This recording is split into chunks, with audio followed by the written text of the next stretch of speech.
Hello नमस्कार, मैं हूं आपका भाई शारिक और आप देख रहे हैं नमस्ते राजस्थान न्यूज। जैसा कि आपको पता है कि नमस्ते राजस्थान के मंच पे हम आपको नेता से लेके अभिनेता और सोशल वर्कर सब लोगों से मिलाते रहते हैं। तो इसी कड़ी में बीच हमारे साथ आज मौजूद है मनीष मुंडा जी और हमारे कॉलेज के dean principal sir Ashwini Shah ji.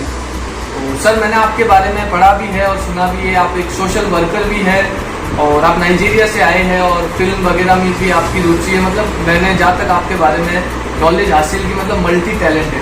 तो सर आपका थोड़ा परिचय दीजिए। मैं वैसे तो बिहार में जन्म हुआ मेरा, बट मम्मी पापा जोधपुर से हैं और फिर हम लोग वापस जोधपुर से आते हैं और यही सिमानी कॉलेज से पढ़ा हूँ, साथ में पढ़ा हूँ प्रिंसिपल साहब के। हम दोनों साथ ही रहे हैं 30 साल से और उसके बाद बाहर गया, जॉब वॉब किया और कर रहा हूँ। और साथ में जब जॉब करते हैं तो आपको समझ में आता है कि समाज में ज़रूरत भी होती है, तो आप वापस लौटते हो अपनी ज़मीन की तरफ देखने के लिए कि इनको क्या चाहिए और जितनी ज़रूरत होती है और जितनी हमारी हैसियत होती है या जितना भी हमारी सक्षमता होती है उतना हम आकर के हेल्प करें, तो उसमें लगे हुए हैं। तो उसके अलावा जब आप ज़िंदगी जीते हो तो आपके लिए ख्वाहिशें भी होती हैं जिनको आप पालते हो, तो ख्वाहिशों को भी पूरा करते हो। कुल मिला के यह है कि ज़िंदगी जी है और अच्छे से। सर, मैंने आपको देखा आप ट्विटर पे हमेशा अपडेट रहते हैं। समाज से जुड़ा रहना चाहिए। समाज का जो फैलाव है वो बेहद, अगर हम अपनी सोच मायोपिक रखेंगे तो कम लोगों के साथ रहेंगे। अगर हम अपनी सोच, अपनी विस्तृतता को बढ़ाएंगे तो शायद हम और लोगों के साथ और लोगों के पास पहुंच पाएंगे। हमारा संवाद जो है काफ़ी लोगों तक पहुंचेगा और ये वजह है कि ट्विटर या और भी जो सोशल मीडिया के संसाधन हैं उनका यूज़ करके हम ज़्यादा लोगों तक पहुँच पाते हैं और ये आज का तकाजा भी है, आज की ज़रूरत भी है। एकदम मनीष भैया जो है वो बहुत सोशल है और बहुत एंथुसियास्टिक है, क्रिएटिव डेवलपर अपन कह सकते हैं कि भाई नई किस तरीके से हमें चीज़ को इनॉग्यूरेट करके समाज के सामने भी प्रेजेंट करना है। क्योंकि जिस समय से हम पढ़ते हैं उस समय से ही इनका एक विज़न था कि नहीं, मेरे को एक डिफरेंट आइकन बनना है और अपनी एक एंटिटी बनानी है और इसके लिए इन्होंने जी तोड़ के मेहनत किया है और उसी मेहनत का फल है कि आज मेरे अंदाजन सोसाइटी में मनीष भैया ने बहुत कुछ सोसाइटी के लिए किया है। और पैसा कईयों के पास होता है लेकिन इतना सोसाइटी के प्रति विश्वास, इतना सोसाइटी में बिलीव और इतना सोसाइटी को सर्व करना बहुत कम ऐसे व्यक्ति होते हैं। क्योंकि मैंने भी मनीष भैया के साथ बहुत लंबे समय बिताए हैं लेकिन इनका जो थिंकिंग है, इनका जो थॉट है वो काफ़ी डिफरेंट है और हमेशा क्रिएटिव थॉट जो होता है बहुत कम व्यक्तियों में ऐसा होता है कि लगातार मेहनत काम करते रहना, इसके अलावा मेहनत के साथ साथ लाइफ का भी पूरा एंजॉय करना, ये केवल मनीष भैया में मैंने देखा है। जोधपुर में मेरे भी कई संपर्क रहे हैं, कईयों से मैं मिला हूँ, कई मेरे पास आते हैं, लेकिन जो थॉट है, डिफ्रेंशिएशन जो मैंने नोट आउट किया है वो मनीष भैया में किया। सर, जैसा कि मैंने सुना है और देखा है और हमारे प्रिंसिपल साहब से भी सुना है कि आप दोनों की मित्रता बड़ी घनिष्ठ थी और उस टाइम में आप दोनों का जो स्ट्रगलिंग लाइफ जो चल रही थी वो भी साथ साथ चल रही थी, पैदल इतनी दूर से आना और थोड़ी अपने स्ट्रगलिंग लाइफ में थोड़ी मित्रता के बारे में आप बताइए। देखिए, हम ना बड़े मध्यम वर्ग के परिवार से आते हैं और हमारे जो हम जिस परिवार से आते हैं उसमें पढ़ाई इतना ज़्यादा इम्पोर्टेंस नहीं रखती थी। इम्पोर्टेंस रखता था बिजनेस, व्यापार। और हमारे मेरे ख्याल से सातों पीढ़ी में मेरे हिसाब से मेरे भी और इनके भी कोई नौकरियाँ नहीं करी हैं, सब किसी बिजनेस करे। तो उनको समझाना कि हम क्यों पढ़ रहे हैं और आगे पढ़ के क्या करना है वॉज ऑल्सो इम्पॉर्टेंट। और उसमें इतनी हमको सुविधा नहीं थी कि आप सपोर्ट नहीं था कि फाइनेंशियली भी कि हम उसको मतलब गाड़ी या स्कूटर या ये सब मिल जाए या हम कुछ ज़्यादा कुछ पढ़ जाएँ या साथ में पढ़ लें। तो हमने एक एक करके अपनी जो बेहतरनी वो पार करी है। तो पहले था कि चलो ग्रेजुएशन तो करो। तो डॉक्टर साहब मेरे ख्याल से अभी भी डिग्री ले ही रहे हैं, मतलब इनके जैसा पढ़ने वाला मैंने देखा नहीं है। और कभी मैं कहीं एग्जांपल देता हूँ तो मैं इनको फ़ोन करके पूछता हूँ आपकी डिग्री ज़रा बताओ कितना है। तो कहने का मतलब ये कि हम वहाँ से उठे हैं जहाँ पे बड़ा उस परिवार में ना पढ़ाई लिखाई का कुछ अंदाज़ नहीं था या इम्पैक्ट का, जो पढ़ाई लिखाई का इम्पैक्ट होता है उसका अंदाज़ नहीं था। तो एक अपने आप में एक वो रण था कि उनको समझाना कि पढ़ना क्यों ज़रूरी है, दुकान में क्यों नहीं बैठना, राइट। सो एंड देन उसके बाद पैसे कम होते थे उस समय, और तो वॉक भी कर लेते थे कॉलेज, और जो टेम्पो चलता था उसमें बैठ जाते थे, लटक के आ जाते थे। खड़े रहने पे आधे पैसे लगते थे, बैठने में थोड़े ज़्यादा लगते थे।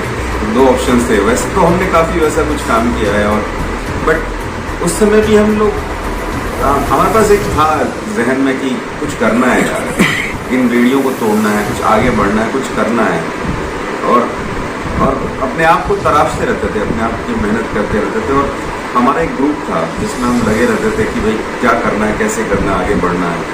तो बड़े अच्छे दिन थे। मतलब अभी भी मैं यहाँ आता रहता हूँ तो मुझे वो दिन याद आते हैं, और मुझे वो सर्दियाँ याद आती हैं जब ये इतनी बड़ी कॉलेज नहीं थी उस समय, चारों तरफ से हवा ठंडी बहती थी, और सुबह 7 बजे की कॉलेज होती थी, और ठंड में ना बहुत एक अलग ही रोमांच होता था और एहसास होता था। तो वो दिन बहुत अच्छे थे, और शायद आगे भी ऐसे ही होंगे। सर मैंने देखा है कि जैसे मेरे प्रिंसिपल साहब के थ्रू मुझे पता चला कि आपका जो सर्कल था उसमें सबसे यूनिक आप ही थे। और आज हमें भी गर्व है, जोधपुर को गर्व है, भारत को गर्व है कि एक जमीन से उठ के आप किस मुकाम पे पहुंचे हैं। और आपने कोरोना काल के अंदर भी, मैंने आपके बारे में पढ़ा, आर्टिकल पढ़े, आपने कोरोना काल में भी लोगों की मदद की। और इतनी यूनिकनेस मतलब कैसे आई आपको? नहीं, हम जमीन से जुड़े सब यूनिक थे। आप बात मानो, कई लोग कहाँ बहुत अच्छी जगह है हमारे बैच में लोग, आपने देखा है। बट वो क्या है कि हमारा बैच एक अलग तरीके का बैच था, पता नहीं ऐसा संयोग बना या क्या बना। हम लोग कम से कम 10-12 जन बहुत यूनिक थे उसमें, और अपनी अपनी उसमें एक खूबी थी, और हम लगे हुए थे, और सब मध्यम वर्ग के परिवार से आए थे और जोधपुर से थे। तो काफ़ी बहुत ही अच्छा एक था। बट जहाँ तक समाज की सेवा का है, तो हम समाज के लिए ही बने हैं। इंसान जो है, आप भी अगर ये काम करो ताकि 4 लोगों के पास ये पहुँचे, ये भी एक तरीके से समाज की सेवा है, अपना समय निकाल कर। तो हम बने ही, वी आर सोशल एनिमल, तो हम बने ही समाज के लिए। तो समाज से परे तो हमारी खुद की मतलब वो है ही नहीं, एक पहचान ही नहीं। तो समाज के पास लौटना पड़ेगा, चाहो अनचाहो। तो चाह करके लौटे और कुछ ले करके लौटे समाज में, वो ज़्यादा अच्छा है। आप बताइए। थिंकिंग और थॉट जो है वो बहुत अच्छा है, और मनीष भैया ने जो वर्क किया बहुत ही बढ़िया किया है। जैसे जब भी कभी जोधपुर आते हैं तो जहाँ तक है हमारे से मिल करके जाते हैं। एक इतना रहना कि भाई एक फैमिली रिलेशन इस्टेब्लिश करना, एक इस तरीके का सोसाइटी में आकर के मैसेज देना कि we are for the society, हम केवल समाज के लिए, हम मिलकर के समाज को बनाते हैं, ये एक मैसेज बहुत बड़ा है। और आपने MDM हॉस्पिटल में काफ़ी मशीनरी जो है वो आपने डोनेट किया है, काफ़ी अच्छा वर्क MDM के लिए किया है। और केवल यही नहीं कि भाई हम जो है केवल एक पर्टिकुलर सोसाइटी के लिए वर्क किया, चाहे 36 कौम हो उन सभी के लिए वर्क किया है इन्होंने। कभी ये नहीं देखा एक भाई ये ऊंच नीच किसी भी तरह का नहीं। और आज भी जो स्कूल डेज के, कॉलेज डेज के दिन थे, उन दिनों को आज भी हम वैसा वैसा मेंटेन कर रहे हैं और वैसा वैसा हम रख रहे हैं।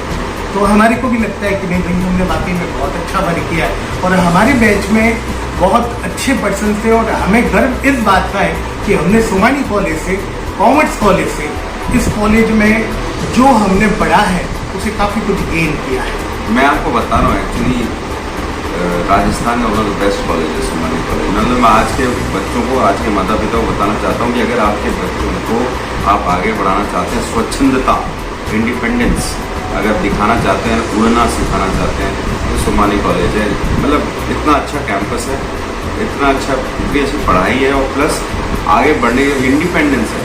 सबसे बड़ी बात है जो एक एक्सेसिबिलिटी होती है वो बहुत अच्छी है। और मैं मतलब अगर मेरी ग्रोथ का श्रेय मैं सोमानी कॉलेज को देना चाहूँगा। मतलब कोई भी मुझसे पूछता है ठीक है मैंने MBA किया, लेकिन जो मेरे ग्रेजुएशन के दिन थे, BCom के दिन थे, मुझे अगर इंडिपेंडेंस अगर किसी कॉलेज में दिया है, सीखा है, तो सोमानी कॉलेज। जैसा कि मैं आपको बता दूं कि जैसे मनीष जी हैं और हमारे प्रिंसिपल सर हैं, ये भी इसी सोमानी कॉलेज से पढ़े हुए, और प्रेजेंट टाइम मैं भी इसी सोमानी कॉलेज से शिक्षा ग्रहण कर रहा हूँ। तो मैंने ये देखा है कि इस कॉलेज के अंदर हमारे प्रिंसिपल जो सर हैं उनकी लोकप्रियता स्टूडेंट उनके फैन है। जब सर स्टेज पे आते हैं और जब हमें देखने को मिलता है कि स्टूडेंट जो है और सर का स्टूडेंट के प्रति इतना लगाव, मुझे नहीं लगता कि कोई कॉलेज में कोई प्रिंसिपल इतना स्टूडेंट के प्रति लगाव होगा और स्टूडेंट का इतना मतलब ऐसे फैन, एज अ फैन तो सर इस बारे में आप क्या कहना चाहेंगे, स्टूडेंट आपसे इतना लगाव क्यों रखते हैं? स्टूडेंट लगाव, we all are human being. मैं एक चीज़ मान करके चलता हूँ कि भाई हम सभी मनुष्य हैं। ठीक है कि मैं पोस्ट पर हूँ, लेकिन जब तक हम स्टूडेंट को फ्रेंड्स के साथ या फ्रेंड के रूप में नहीं पसंद करेंगे या हम उससे ज़्यादा दूरी रखेंगे, तो उस तरह का रिलेशन स्टूडेंट के साथ हम स्टेब्लिश नहीं कर पाते हैं। क्योंकि स्टूडेंट अपनी जो ग्रेवियंस होता है, स्टूडेंट जो अपने एंजॉयफुल लाइफ है, वो केवल टीचर को तो बताता नहीं है, लेकिन यदि टीचर उसके साथ फ्रेंडली रिलेशन रखे तो मुझे ऐसा लगता है कि भाई स्टूडेंट और टीचर में जो है वो हारमोनियस रिलेशन बनते हैं। और हारमोनियस यदि रिलेशन बनेंगे तो स्टूडेंट एक टीचर का जो आज के समय में आदर नहीं रखता है, वो आदर की भावना भी क्रिएट होगी। और आदर के साथ साथ जो स्टूडेंट चाहता है कि नहीं मैं कुछ करूं, उसका गाइड हमें बनना बहुत ज़रूरी है। और वो गाइड तभी बन सकते हैं जब हमारे बीच में किसी भी तरह का कोई भी पर्दा नहीं है। यदि पर्दा होता है तो एक लिमिट तक होना चाहिए। यदि लिमिट से ज़्यादा पर्दा होता है तो स्टूडेंट और टीचर में एक जो रिलेशन होता है उस रिलेशन में कड़वाहट आ जाती है। और टीचर का स्टूडेंट आदर नहीं करता है, और आदर तभी करता है जब बहुत अच्छे तरीके से स्टूडेंट को हम समझेंगे और उसकी खूबियों को और उसकी जितनी भी कमियां हैं उनको दूर करने का प्रयास करें। सो जाते जाते एक लास्ट क्वेश्चन मैं आपसे करना चाहूँगा कि राजनीति में जाने का क्या विचार है? नहीं, कोई विचार नहीं, बिल्कुल कोई विचार नहीं। कोई विचार समाज नहीं। सेवा करना चाहता हूँ, एक समाज अपनी सेवी जिंदगी करना। जीना चाहता थैंक यू हूँ। एक चीज़ और होता है, इंटरेस्टिंग फैक्ट, अश्विनी जी और मेरे दादाजी की दुकान आमने सामने थी, ठीक है। हाँ, और दोनों बहुत घनिष्ठ मित्र थे। तो जो जोधपुर का कटला बाजार है उसमें दुकान थी। मेरे दादाजी जर्दा के व्यापारी थे, इनके दादाजी किराने के व्यापारी थे, और दोनों की दुकान एक दूसरे की दुकान के सामने दिखती थी। तो वो दिन भी याद है हमें, और आज भी मतलब आज पीढ़ी दर पीढ़ी एक मित्रता, घनिष्ठ मित्रता दिख रही है। मेरे पापा जी इनके पापा जी दोस्त थे, मेरे दादाजी इनके दादाजी दोस्त थे, और हम दोस्त थे। तो खबरों का सिलसिला यूं जारी रहेगा। आप देखते रहिए नमस्ते राजस्थान न्यूज। हम ऐसे ही आपको लोगों से मिलाते रहेंगे, और हमारी इस वीडियो को ज्यादा से ज्यादा शेयर करें, लाइक करें, कमेंट करें, और हमारे चैनल नमस्ते राजस्थान न्यूज को सब्सक्राइब करना ना भूलें। धन्यवाद।